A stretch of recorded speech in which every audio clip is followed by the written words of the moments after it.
Welcome, everyone, to Jimmy John's Field on this Thursday evening matchup between the Birmingham-Bloomfield Beavers and the Eastside Diamond Hoppers. Brian Fisher and Dan Dobler with you here to bring you this game. And Dan, last time these two teams met, it ended up being a 7-3 victory for the Birmingham-Bloomfield Beavers. Yeah, it was back on last Thursday evening, and in that ball game, it was great. It was a great matchup, but then, of course, the Beavers came on top and won by 4. Yeah, the Beavers saw RBIs from Robert Lucido, Dan Kennan, Robert Poller, and Nick Wilson in that ball game. On the other end, for the Diamond Hoppers, you had Esteban Gomez hitting a solo shot, and you also had 2 RBIs for the Hoppers, and then Chenoweth and Oliver as well. Yeah, it was quite a good offensive performance from the Beavers, but a great pitching performance as well from their arms on the mound. Jake Welch went 6 innings pitched in that ball game, Dan, giving up 2 earned runs with 5 hits, 2 walks, and 3 strikeouts. Following him, all 3 of his relievers that came on the mound after that went 1 inning pitched with no earned runs. Yeah, so he did a great job that evening, and tonight the Birmingham-Bloomfield Beavers have Randy Wind on the mound. Randy Wind so far through the season, Dan, is getting 5.59 ERA with a record of 1-3 in 7 games played and 29 innings pitched, with 37 hits, 4 walks, and 28 strikeouts, and a whip of 141. So his ERA is kind of high there, Dan. He's going to want to work on getting that down. Now, on the other end, for the Diamond Hoppers, you have Torrey DeShazer. Torrey DeShazer is actually the pitcher who started last time these two teams faced off last Thursday. He went 4 innings in that game, only gave up 1 earned run, struck out 6, and walked 2. His pitch count was just high from the amount of strikeouts he had in that ball game. So his pitching performance wasn't very long. He put his team in a good position, but then the relief pitching on the mound ended up giving up most of the runs for him in that ball game. You know, I feel DeShazer just needs to cut down as well with some walk. He's been giving up a lot of hits. He has given up 28 so far this season. Yeah, he's given up 20 hits and 27 innings pitched, which isn't too bad, but when you combine that with the 13 walks, his whip is a combined 1.52. Yeah, and like I mentioned, in his last performance, he went 4 innings pitched with the 1 earned run and 3 hits with 2 walks, and he faced 19 batters. Meanwhile, Randy Wind, in his last performance, Dan, was against the Utica Unicorns. He went 4.2 innings pitched, gave up 3 earned runs, 7 hits. No walks, however, with 3 strikeouts, and faced 20 batters. So they're both going to be going out there looking for an improved start with DeShazer's 6.0 ERA and the 5.59 ERA from Randy Wind. It's going to be more of a offensive-minded game, I feel. Yeah, definitely. And what a great evening we have here. It's a little humid, though. Yeah, it's 83 degrees, and it was a little bit humid out earlier today, about 68% humidity. Still better than the 89% that we saw on yesterday. It was overcast, but it seems to have cleared up since then, and it's now just partly cloudy with lots of blue sky. So it's going to be a good day for baseball here. And it's also Michigan State University night here at the ballpark. That is, following up last Thursday's U of M night. So I've seen a lot. I feel like I've seen more green than I did see blue last week. So we can definitely tell a lot of Spartan pride. Yeah, who the bigger baseball fans are in this town. And also, of course, we have Thirsty Thursdays, and it's Chick-fil-A night here at the ballpark as well. And yes, that is. We also have a band out there playing some classic 50s and 60s tunes for the fans here today. And I was listening to them a little bit before the game started, Dan. They sounded really good. Yeah, they did. So that's going to be fun. It's going to be a fun day for baseball today. And like we mentioned last time out, the Hoppers ended up falling to the Beavers 7-3, but the Beavers bullpen was the really good part of the story in that ballgame.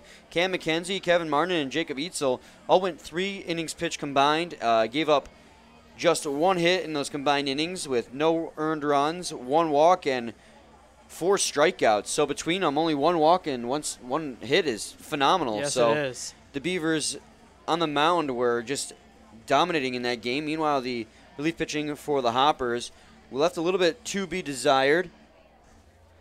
The Matt Rogers went .2 innings pitched, gave up 1 earned run. Michael Stafford didn't even get an out, but had 4 earned runs pegged against him. While Donald Ranner had 3.1 innings pitched with 1 earned run. He really earned his keep in that ball game, almost going as long as Torrey DeShazer. So meanwhile, it's time for the starting lineups for both the Beavers and the Hoppers. So we'll go down to the field for the Beavers lineup to start.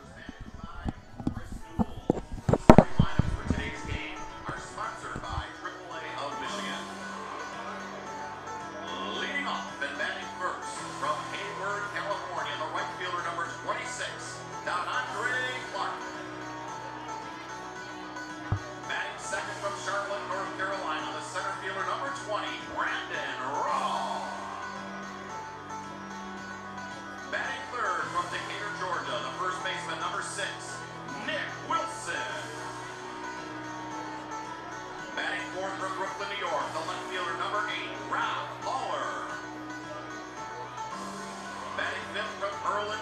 the designated hitter number 3, Nick Buckner. Batting 6th from Deming, New Mexico, the third baseman number 10, Dan Cannon. Batting 7th from Mount Washington, Kentucky, the catcher number 23, Hunter Wood. Batting 8th from Montpelier, Virginia, the shortstop, number 1, DJ Martinez. Batting 9th from New Hyde Park, New York, the second baseman, number 13, Thomas Rulis. The starting pitcher tonight for the Birmingham-Bloomfield Beavers from San Diego, California, number 9, Randy Wynn.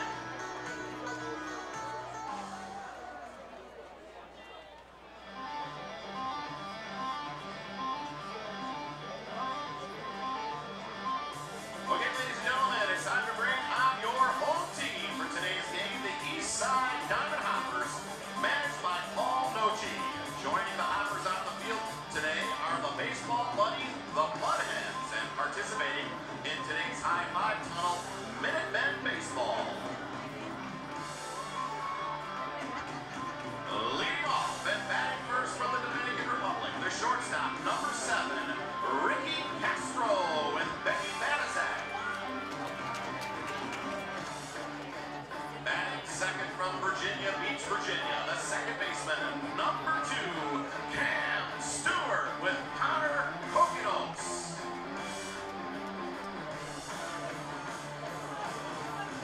Batting third from Elmhurst, Illinois, the right fielder, number 12, John Mencken with Gavin Fleming.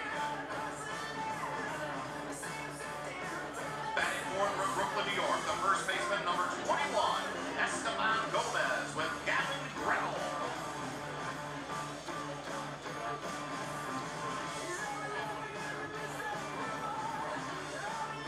Batting fifth from Draper, Utah, tonight's designated hitter number 8, Mark Kruger with Jack Schwartz.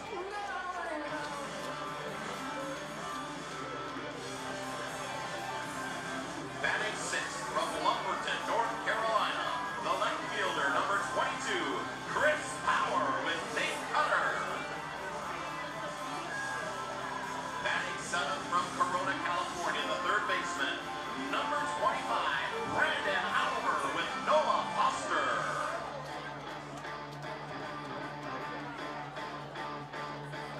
Batting eighth from Tallahassee, Florida, the catcher, number 4, Kyle Figueroa with R.J. Rona.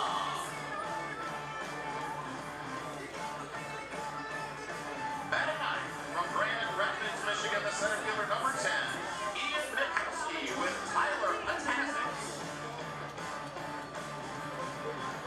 The starting pitcher for the Eastside Diamond Hoppers tonight from Pine Bluff, Arkansas, number 14, Torrey DeShazier with Tyler Vogel.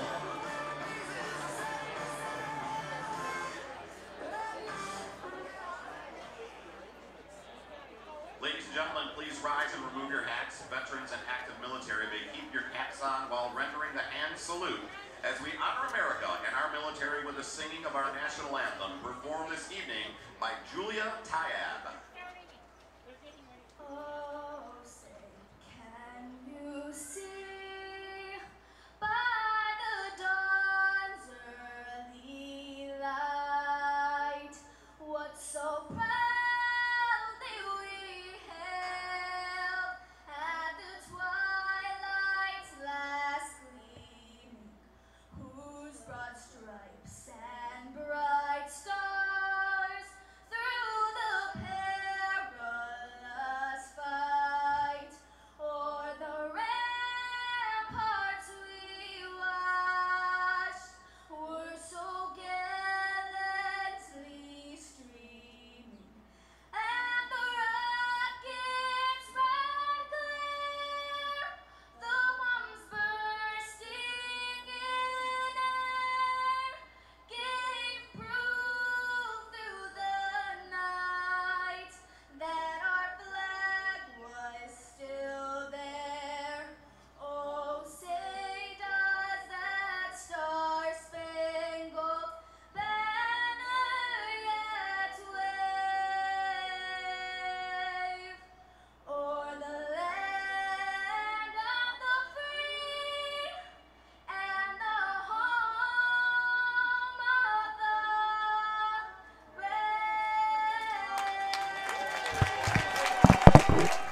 Welcome back, everyone. Brian Fisher and Dan Dobler with you as we are just moments away from first pitch between the Beavers and the Hoppers. And Dan, why don't you go through one more time the starting lineup for the Beavers as they are to bat first here? I would love to, Brian. Batting first, the right fielder, DeAndre Clark. Batting second, the center fielder, Brandon Raw. Batting third, the first baseman, Nick Wilson. Batting fourth, the left fielder, Robert Pollard. Batting fifth, the designated hitter, Nicholas Buckner. Batting sixth, the third baseman, Dan Kennan. Batting seventh, the catcher, Hunter Wood. Batting eighth, the shortstop, DJ Martinez. And batting ninth, the second baseman, Thomas Ruvus. Defensively for the Eastside Diamond Hoppers, out in left you have Chris Power. In center you have Ian Mikowski. In right you have John Mankin. At third you have Brandon Oliver. At short you have Ricky Castro. At second you have Cam Stewart. At first you have Esteban Gomez. Doing the catching behind the plate is Kyle Figueroa. And on the mound this evening for the Eastside Diamond Hoppers, you have Torrey DeShazer. Torrey DeShazer, Dan, is a pitcher we've talked about in the past and will follow in the future. He's been hot and cold this entire season up to this point.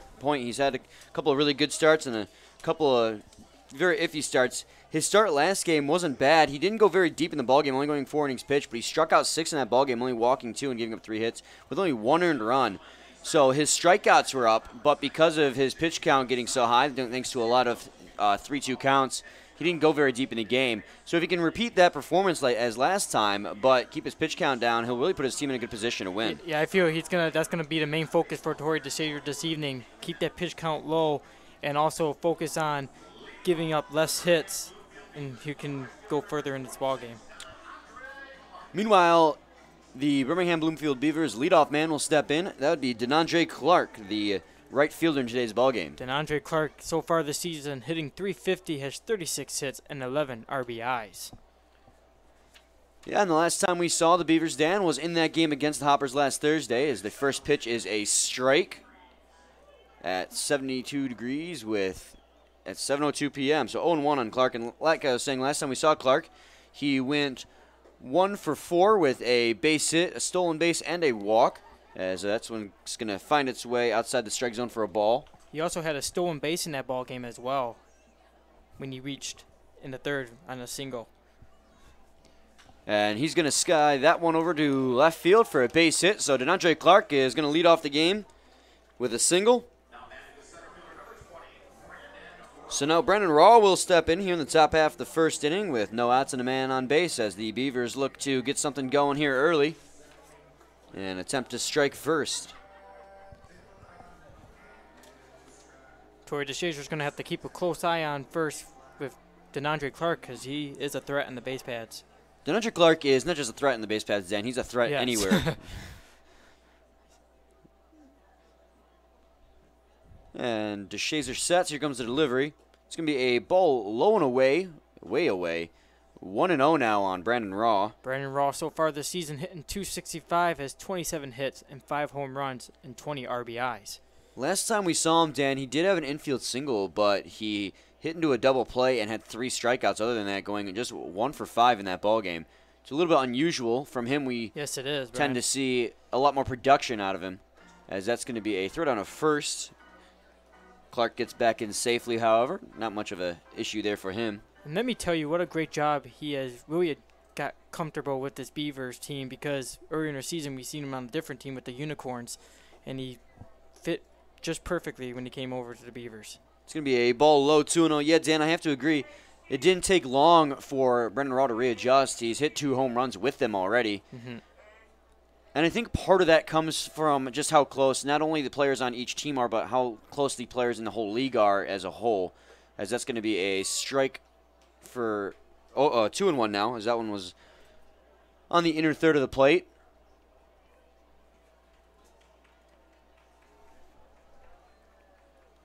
So there comes Clark, gets a decent lead down there at first base as Torrey DeShazer sets. Throw down to first base. Clark gets back in safely. It's 2-1 on Brandon Raw. Yeah, Clark over there at first getting that very comfortable lead. DeShazer doing the smart thing and keeping a very close eye on him.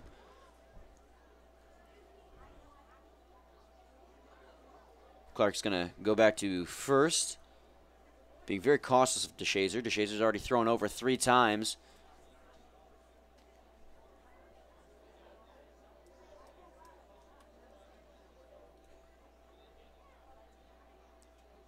Comes the 2-1 pitch. It's going to be a pitch a little bit high, but called for a strike. Count will fall even at 2 apiece.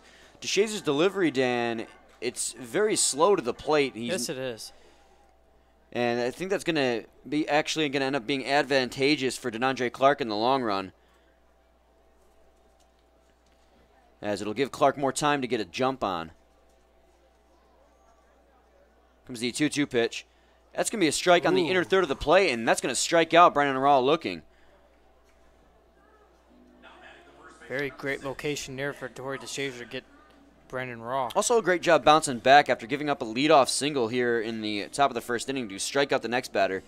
He's going to help his confidence and perhaps get things going for him here as Nick Wilson will step in. Torrey DeShazer last game, he pitched, he had like 6 strikeouts in the ball game against the Beavers. So a good start for him. He already has 1 strikeout here in today's ball game as he faces off against Nick Wilson. Nick always a threat at the plate. It's going to be another throw down to first. DeNandre Clark gets in safely, however. And Brian, I don't think we talked about who we select our player of the games. I'm going with Nick Wilson this evening.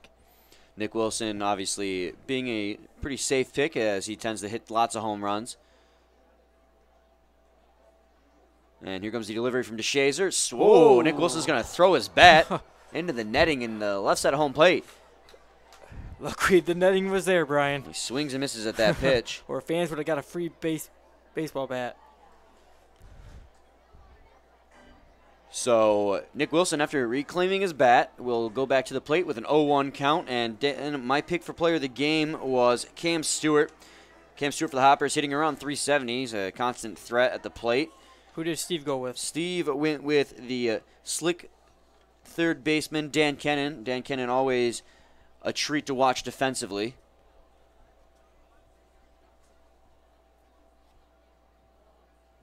Comes the 0-1 pitch. Ooh, it's going to hit Nick Wilson. So Nick Wilson's going to